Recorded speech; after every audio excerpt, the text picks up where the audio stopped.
For every mega-expensive blockbuster grossing more than $1 billion worldwide, there's always a mega-expensive box office flop greeted by moviegoers with all the enthusiasm of tax day. Now, every major studio film seems to cost upwards of $100 million to produce, and inevitably, many movies never come close to making that money back. These are the films whose production bills and astronomical marketing budgets landed them on the list of the biggest flops of the past 15 years. Speed Racer. 2008 Speed Racer was a risky proposition to begin with, an adaptation of a manga and anime from the late 60s, with little-known Emile Hirsch in the lead. Studio Village Roadshow and distributor Warner Brothers, however, had no qualms about throwing money at the vehicle. Along with the reported $120 million price tag, Speed Racer additionally had one of the most expensive advertising campaigns and media blitzes ever for a film. The gambit failed spectacularly, as Speed Racer was among the first in a long line of casualties who dared to duel Marvel Studios. Go Go Go Speed Racer didn't, with a mere $18 million opening weekend. Making matters worse, it was demolished by Iron Man in its second week of release. The Chronicles of Narnia Prince Caspian opening the following weekend didn't help matters either, and Speed Racer stalled out to a $94 million worldwide gross. The flop ultimately lost Village Roadshow and Warner Brothers a cool $100 million.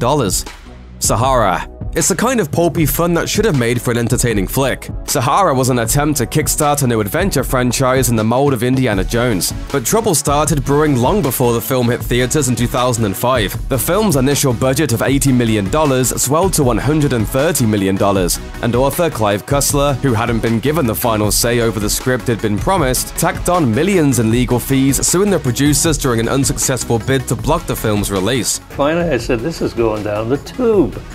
The scripts are getting worse and worse and worse, and finally I just kind of pulled myself away. Even the ever-affable Matthew McConaughey wasn't enough to attract audiences. Adding insult to injury, the legal snafu and associated fees wormed its way through various courts for 8 more years until ultimately being thrown out in 2013. With a worldwide gross of only $119 million, Sahara was no oasis, amassing a loss just north of $100 million.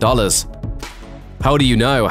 There's no denying television and film renaissance man James L. Brooks as comedy royalty. For TV, he helped create The Mary Tyler Moore Show and Taxi, and on the big screen he delivered thoughtful comedies like Broadcast News. But if you're unfamiliar with his 2010 effort How Do You Know, you're not alone. Despite a cast featuring Paul Rudd, Reese Witherspoon, Owen Wilson, and even Jack Nicholson, the romantic comedy barely sparked, collecting just under $49 million worldwide. For most rom-coms, that tally isn't terrible, but How Do You Know cost an insane $120 million to produce, due in part to the whopping salaries commanded by its stars. Brooks also took the unusual step of reshooting the beginning and end of the film, pushing the budget into the stratosphere. Audiences found the romantic comedy neither romantic nor funny, as the movie ultimately lost $105 million for Sony.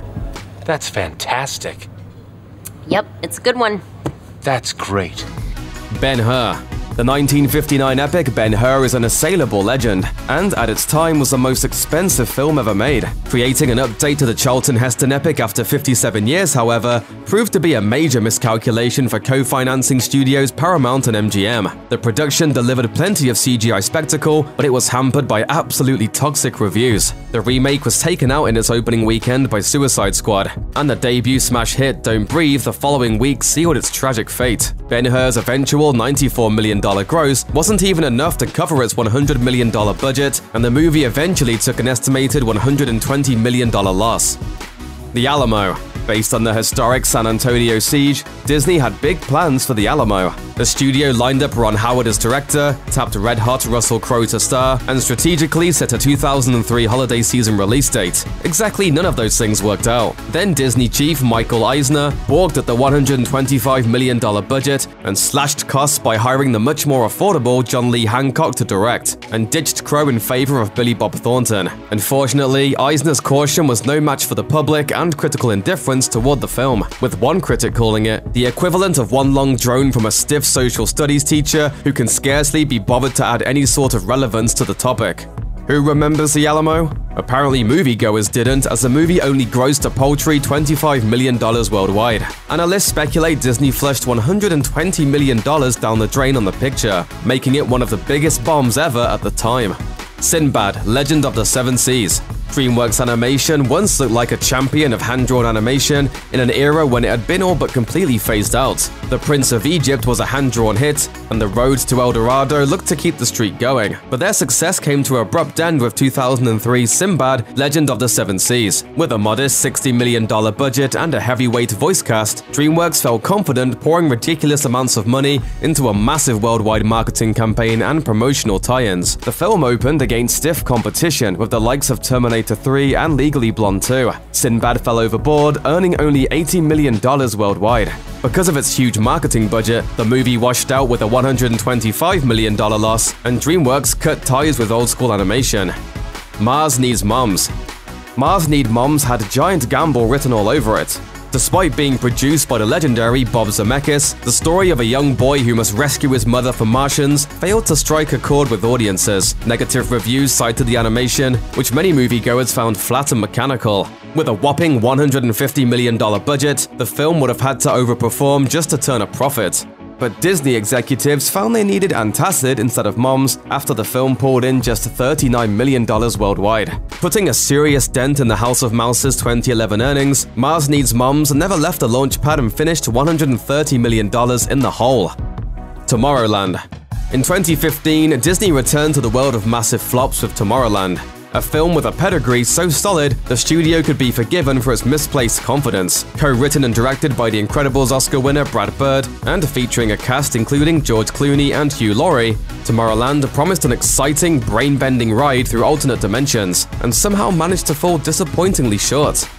This part may get a little weird. The film had the dubious honor of opening at #1 during the worst Memorial Day weekend for Hollywood in recent memory. Critics panned the film for being maudlin, preachy, and not adventurous enough to live up to its premise. Tomorrowland made $209 million worldwide, but that barely covered its $190 million budget, and analysts estimate Disney saw $140 million vaporize on the movie. The Lone Ranger. Hi-Yo Silver! Away! In any discussion of the most ill-conceived would-be blockbusters of all time, 2013's The Lone Ranger deserves a prominent place. The film's struggle began years before release as producers searched for ways to wrangle the budget down from a proposed $260 million. When cameras finally rolled, the budget quickly spiraled out of control again, to the point where production was briefly shut down over cost concerns. The film's release date was also delayed several times, and in the meantime, images of star Johnny Depp in full regalia as a Ranger's sidekick Tonto were deemed both ridiculous and insulting. With Armie Hammer in the title role, the film opened to wildly indifferent audiences and brutal mockery from critics. The men you seek think you are dead, Kimosabe. All in all, Disney and The Lone Ranger got bucked off to the tune of a $190 million loss. John Carter. There are sickeningly pricey flops, and then there's John Carter. Who is that? The movie was a decades-long effort to adapt author Edgar Rice Burroughs' Barsoom novels into an epic live-action Disney film. When John Carter finally made it to screens in 2012, the sci-fi action flick just wasn't worth the wait. Just how bad was it? Go on. Shock me. Star Taylor Kitsch led a production that found a way to be stupendously dull, despite the fact the movie ballooned up to a $250 million budget. Audiences were confused, critics were bored, and the film's massive marketing push left it deeper in the red than almost any film to date. Its worldwide take of $284 million didn't come close to covering costs, and for the second year in a row, Disney was responsible for one of the biggest flops of all time, a breathtaking $200 million loss. Disney's dreams of a John Carter franchise? Let them be crushed like unhatched eggs. Thanks for watching. Click the looper icon to subscribe to our YouTube channel. Plus, check out all this cool stuff we know you'll love too.